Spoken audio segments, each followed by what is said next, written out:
Hello, we continue with Chapter 2 of the book Deep Learning by Ian Goodfellow, Yoshua Bengio, and Aaron Corville.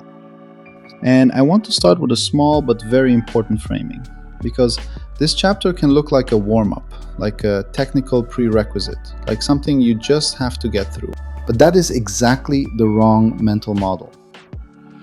Linear algebra is one of the most important long-term investments you can make in deep learning, not because it is hard, not because it is academic, but because it is the language that deep learning uses to exist.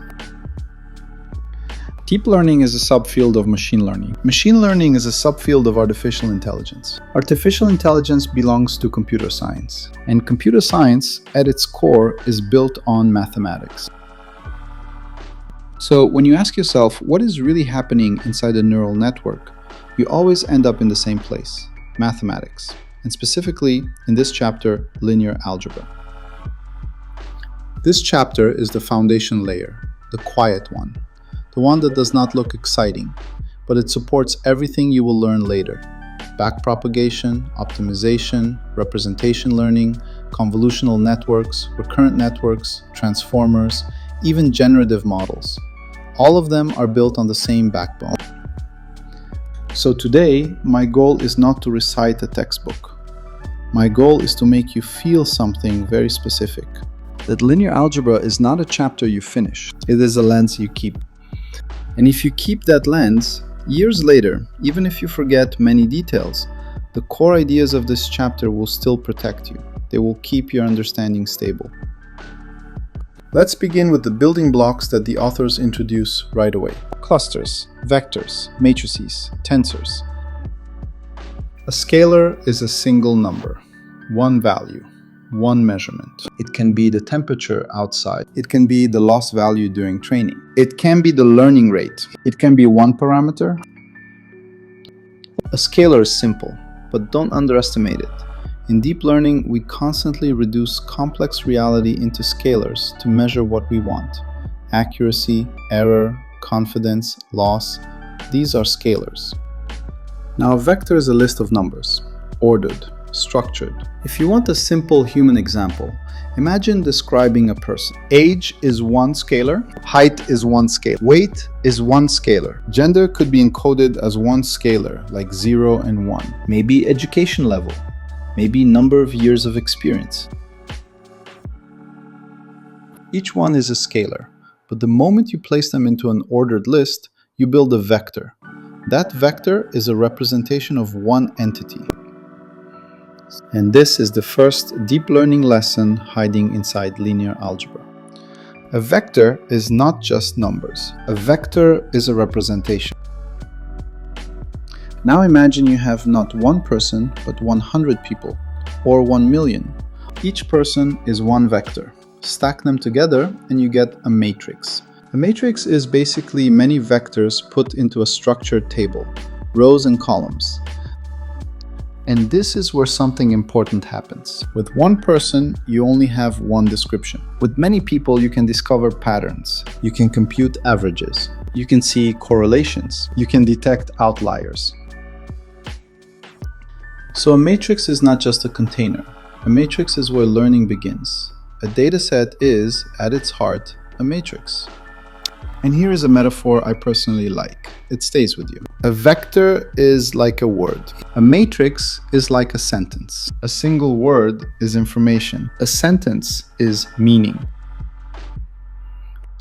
The meaning emerges from structure, not from a single isolated element. Exactly the same with data. Now, the authors also introduce tensors. Tensors are a generalization. A scalar is zero-dimensional. A vector is one-dimensional. A matrix is two-dimensional. A tensor is multidimensional. And in modern deep learning, tensors are everywhere. An image is not just a matrix. Because it can have height, width, and channels, that is already a tensor. A video adds time.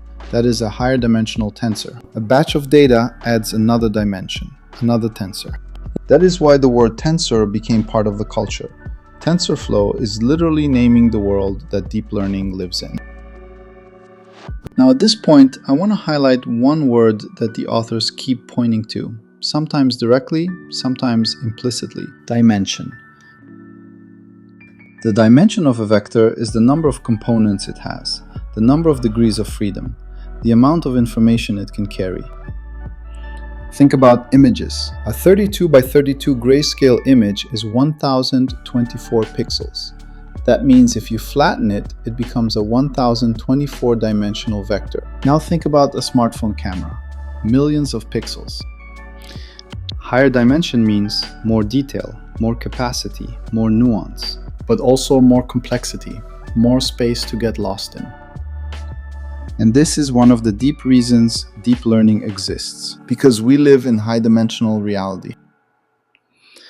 Audio signals are high-dimensional. Images are high-dimensional. Language is high-dimensional. Biology is high-dimensional. Markets are high-dimensional. Deep learning is built to survive there. Now, the chapter is called Linear Algebra. Let's talk about linear. Why linear? When you first learn linear equations, you see a line, y equals ax plus b. That is linear because x has degree 1. It is not squared, it is not cubed, it is not inside a sign, it is not multiplied by itself. The moment you introduce x squared, you are already in a different universe, non-linear. But linear means first degree. It means the relationships are proportional and additive. And here's the key idea. Linear algebra is not about lines in the real world. It is about linearity in abstraction. It is about a type of transformation. A matrix represents a transformation. You take an input vector, multiply it by a matrix, and you get an output vector. That is a transformation of representation. And deep learning in its skeleton is built from exactly that. Input vector, matrix multiplication, output vector, repeat. A neural network is a stack of transformations. The magic is not that it uses transformations. The magic is that it composes them, it layers them, it builds a hierarchy. Now I want to add a historical reflection because it gives meaning to this chapter. Algebra itself is a major leap in human civilization, and the major leap inside algebra was the introduction of variables. Arithmetic works with known numbers. Algebra introduces unknowns. And once you have unknowns, you can model systems, not just calculate totals. Historically, this symbolic thinking matured in places like Dar al-Hikmah, the House of Wisdom, where scholars pushed formal mathematics forward, and the word algebra itself is connected to that tradition. So when you study linear algebra today, you're not just studying math, you are inheriting a powerful way of thinking about unknowns, systems, and transformations. And that is exactly what deep learning is, a system of transformations over unknown representations. Now let's get practical. Because linear algebra is not only definitions, it is also operations. In deep learning, you constantly do a few operations again and again. Addition, scaling, dot products, matrix multiplication, and sometimes element-wise operations. The most important one is matrix multiplication, because the weights of a neural network, at least in the simplest form, are stored in matrices, and the forward pass is mostly matrix multiplication. That is why GPU acceleration matters. Not because deep learning is mysterious, but because matrix multiplication can be done massively in parallel. Deep learning became practical at scale because we learned how to do linear algebra fast. And now here is something I always tell people. If you remove the storytelling, the hype, and the marketing, you will see something very simple. Deep learning is large-scale linear algebra plus optimization. And that is not an insult, that is the beauty. Because it tells you the power is not magic. The power is scale and structure. Now the authors move from basic objects to more conceptual objects. Linear dependence, independence, span. These words can look abstract, but they are actually extremely practical. Let me explain it in a way that stays. If one vector can be written as a combination of other vectors, it is dependent. What does that mean in data? It means redundancy. It means repeated information. If your data set has many features that are basically the same information in disguise, you're wasting dimensionality. you are wasting capacity, and your model may learn the same thing again and again. Span is the space that your vectors can reach, the expressive space. So you can ask a powerful question: how much of reality can my representation cover? That question is the heart of representation learning. When we say a model has learned a good representation, we are implicitly saying it spans a useful space. Now, another concept the authors touch is norm. Norm is magnitude, length, distance. Why do we care? Because learning is minimizing distances. Loss functions measure distance between what you predicted and what is true. Training reduces that distance. So norms are not just geometry. They are the language of learning objectives. And this leads to an important intuition. If you do not understand what distance means in your representation space, you do not fully understand what your model is optimizing. Now, eigenvalues and eigenvectors. This is one of those concepts that feels philosophical the first time you see it, but the intuition is powerful. An eigenvector is a direction that does not change under a transformation. It might be scaled, but it is not rotated into a different direction. The eigenvalue tells you how much scaling happens. Why is this important? Because it reveals the structure of transformations. It tells you the sensitive directions, the stable directions, the dominant directions. This is why later we see eigenideas in PCA, in dimensionality reduction, in understanding covariance, in interpreting data variability.